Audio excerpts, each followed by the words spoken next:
Merci. Alors c'est pas facile en 15 minutes, donc j'ai fait des choix avec effectivement comme fil conducteur le travail d'équipe et puis les recommandations récentes commencent à dater un tout petit peu, mes liens d'intérêt. Bon, alors vous savez tous qu'on a des recommandations maintenant qui sont la flèche, le laser. Elle est là, oui. On a des recommandations maintenant qui sont les recommandations européennes et des recommandations nord-américaines. Vous pouvez, avec un petit abonnement pas trop cher, regarder ce qu'il y a dans le Stanford. Bon, il y a quelques discordances entre les deux. On ne va pas insister véritablement là-dessus. Alors, deux points qui me paraissent importants. Il y a quelques études, notamment anglaises, et puis celle-ci toute récente allemande, qui, semble montrer, je suis allé un peu trop vite, voilà, qui semble montrer qu'il y a une augmentation dans le temps du nombre d'endocardites, vous voyez, avec peut-être, les gens disent depuis 2009, où on a modifié les règles de prophylaxie, on n'est pas du tout sûr que ce soit ça, c'est probablement la population qui change, avec une mortalité qui reste assez importante, qui est de l'ordre de 17-18%.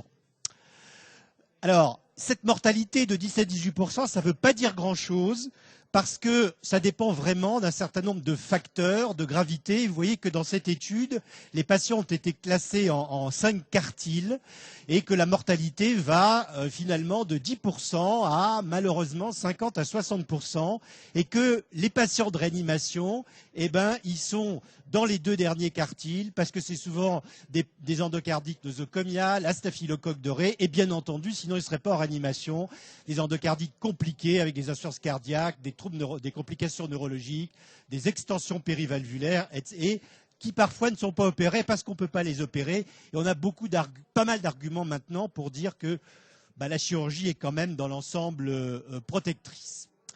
Alors, l'un des points nouveaux justement des recommandations européennes, eh bien, c'est de dire qu'il faut une endocardite team, une équipe d'endocardites dans un centre de référence. Alors, ça ne veut pas dire, c'est un peu la discussion de tout à l'heure, qu'il faut transférer tous les malades qui ont une endocardite dans un centre de référence, mais probablement les endocardites compliquées et la recommandation, c'est que même pour celles qui ne sont pas compliquées, qu'il y ait au moins une discussion avec des gens qui en voient un peu plus, qui sont dans un centre de référence.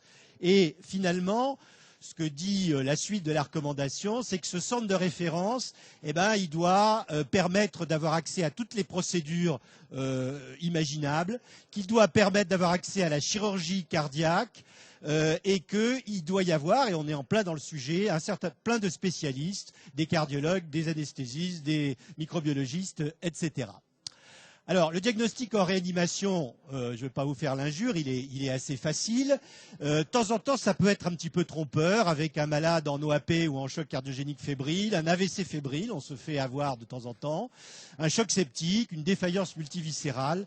Et donc, on va avoir 2 éléments, l'échographie bien sûr et la microbiologie. Là encore, je m'excuse de dire des choses totalement, on va dire, très triviales. On attend du cardiologue tous ces éléments-là que je ne vais pas véritablement détailler, mais qui sont complètement évidents. Et on attend du microbiologiste l'isolement de la bête. De plus en plus, la PCR dans les endocardites à hémoculture négative. Je vais vous redire pourquoi on a besoin pour beaucoup des bactéries qui sont en cause de la concentration minima inhibitrice, parce que ça change un certain nombre de choses, et parfois des sérologies. Alors, je reviens sur l'imagerie. Est-ce qu'il y a d'autres images qui sont nécessaires que l'échographie? Moi, je dirais globalement non.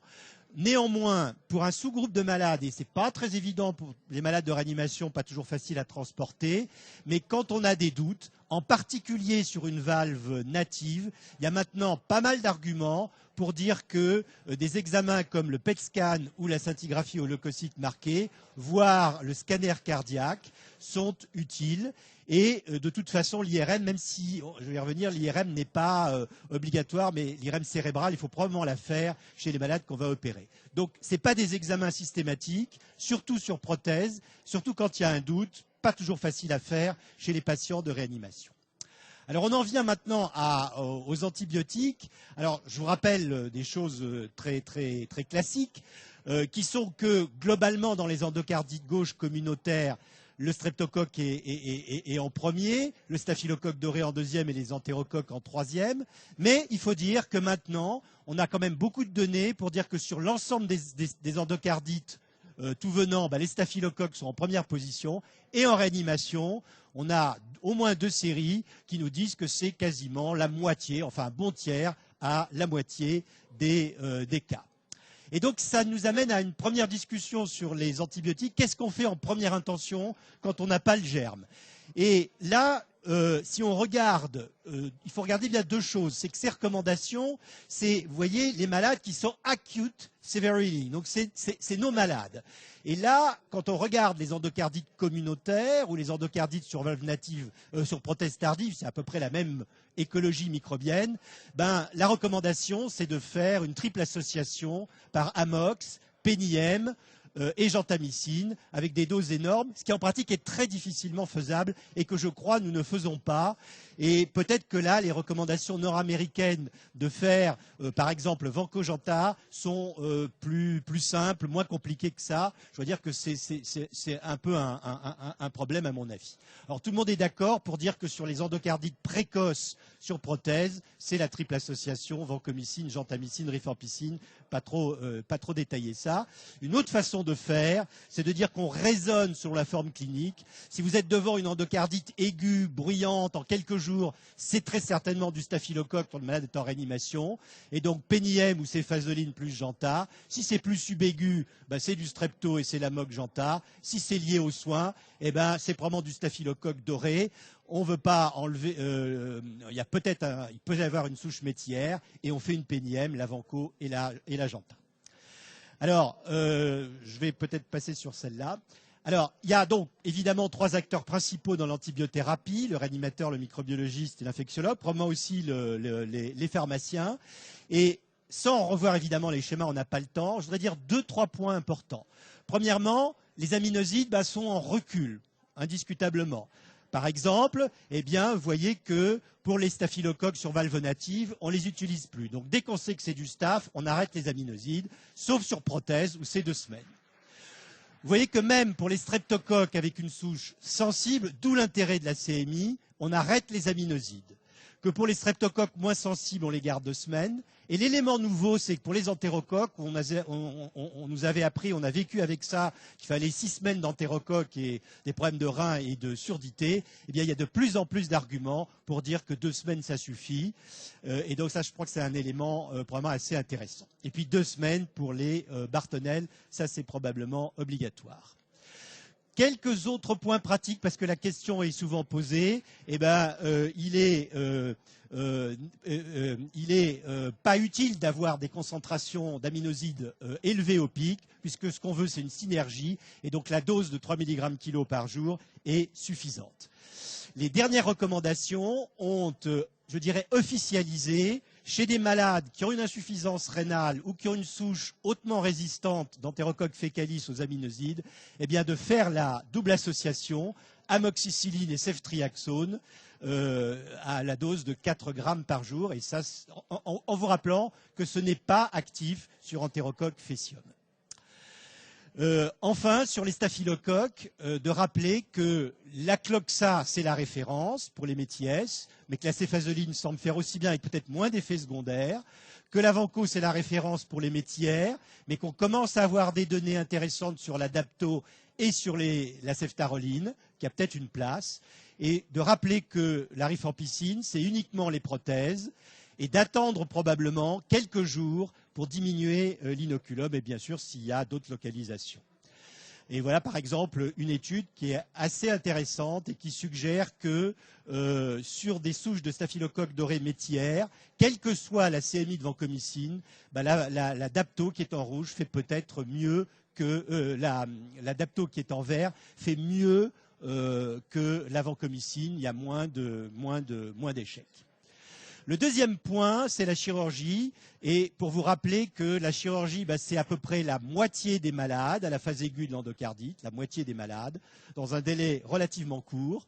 Et cette étude est assez intéressante parce qu'elle montre que finalement, on a intérêt à suivre les recommandations. Et elle montre que quand il y a une indication et que la chirurgie est faite, ben la survie est plus élevée que lorsqu'il y a une indication qu'elle a été reconnue et qu'on n'a pas opéré le malade, ou qu'elle n'a pas été reconnue et qu'on n'a pas opéré le malade. Et donc, finalement, le recours à la chirurgie cardiaque, c'est aussi un dialogue à plusieurs. Le réanimateur, le chirurgien d'abord, c'est un binôme, mais aussi l'anesthésiste, le cardiologue, le neurologue, le spécialiste de l'image. Et je résumerai ça en deux diapositives pour dire que cette espèce de schéma qu'on avait éventuellement proposé, mais qu'on peut discuter, le malade qui a une endocardite et qui n'a pas de complications neurologiques, bien évidemment, s'il y a une IA ou une IM massive, c'est la chirurgie dans les 24 heures, celle qui est appelée emergency.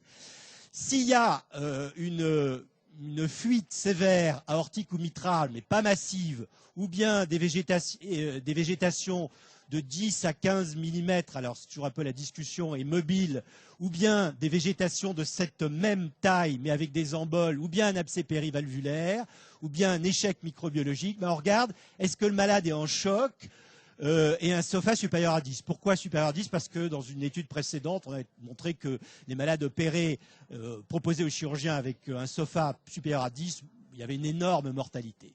Si la réponse est non, ben on propose le malade à la chirurgie urgente, c'est-à-dire dans les jours qui viennent. Si la réponse est oui, ben je crois qu'il faut essayer de stabiliser le malade avant de le proposer au chirurgien qui, de toute façon, ne voudra pas opérer le malade. Enfin, le dernier point, c'est qui est, je trouve, un des plus compliqués, un des plus difficiles, qui nous met vraiment mal à l'aise. C'est le malade de réanimation avec une endocardite et des complications neurologiques. Donc ce malade-là, il est comateux, ou bien il a un déficit, il est méningite, c'est encore plutôt pas très grave. Celui-là, on va lui faire un scanner ou une IRM. Et on va, de même que tout à l'heure, se poser la question, est-ce qu'il y a une des indications opératoires que j'ai indiquées ici? Bon, si la réponse est non, bah, c'est le traitement médical. Si la réponse est oui, donc on va se trouver devant un malade qui a une indication opératoire, qui a des complications neurologiques. Qu'est-ce qu'on fait?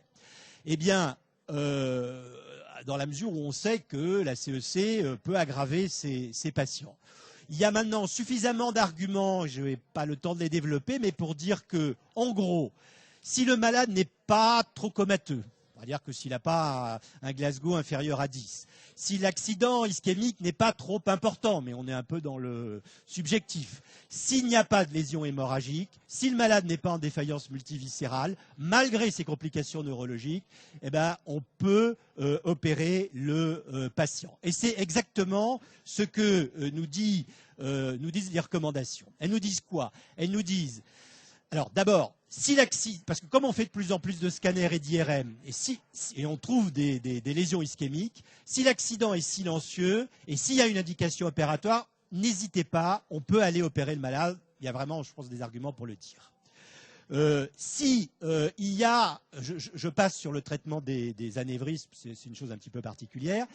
S'il y a une hémorragie, toutes les recommandations indiquent qu'il faut essayer d'attendre 3 semaines, 1 mois. Ça ne veut pas dire qu'on ne peut pas quand même opérer le malade, et nous avons des observations, et il y en a un peu partout, où même avec quelques petites lésions hémorragiques, on ne peut pas laisser mourir le malade, on l'a opéré, finalement ça ne s'est pas si mal passé, il y en a d'autres où ça s'est mal passé, mais voilà, c'est une discussion multidisciplinaire. Et enfin, après un accident constitué, ischémique, et qu'il y a une indication opératoire, eh bien, vous voyez, eh bien, il faut discuter la chirurgie, comme je vous l'ai dit, dans la mesure où il n'y a pas de coma, d'hémorragie, et c'est des choses assez importantes, assez claires. Et donc, ce qui va bien dans ce sens, c'est ce papier assez récent qui montre que chez les patients opérés, ben, finalement, qu'il y ait en bleu, pas de complications neurologiques, ou en rouge, asymptomatique ou envers symptomatique, il n'y a pas de différence de pronostic. Par contre, chez les patients qui n'ont pas été opérés, en général parce qu'on n'a pas pu les opérer, eh ben parce qu'il y a des troubles neurologiques, des complications neurologiques graves, la mortalité est franchement élevée.